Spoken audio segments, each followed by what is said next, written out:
Des petits déjeuners distribués dans les écoles, oui, mais ce sera à chacun son tour.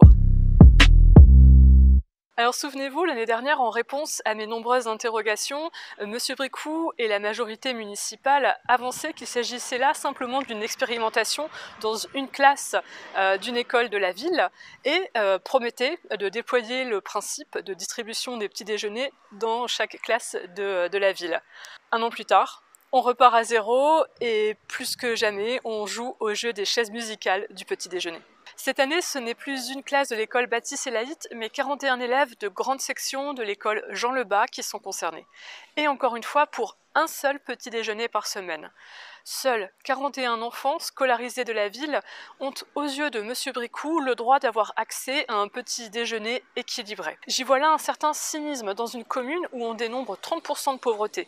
Un petit déjeuner équilibré, c'est mettre les enfants dans de bonnes conditions pour apprendre et s'épanouir dans un environnement qui prend soin de lui.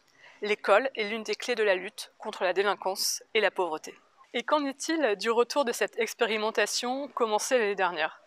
Aucun bilan chiffré ne nous a été communiqué en conseil municipal. Seul un conseiller municipal de la majorité s'est exprimé en nous expliquant à quel point le professeur des écoles qui était concerné l'année passée était enchanté de l'expérimentation.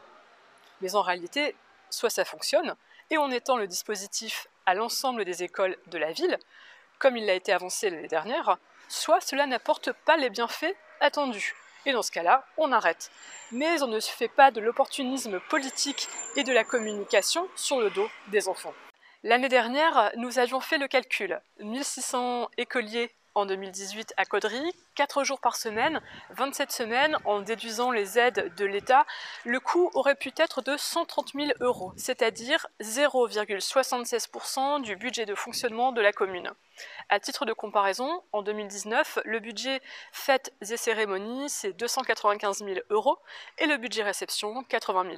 Alors je ne vous cache pas qu'à mes propositions, de nouveau, les propos ont été très limites par certains de mes collègues, m'accusant de ne savoir calculer ou encore qu'il serait bon que je change de calculatrice.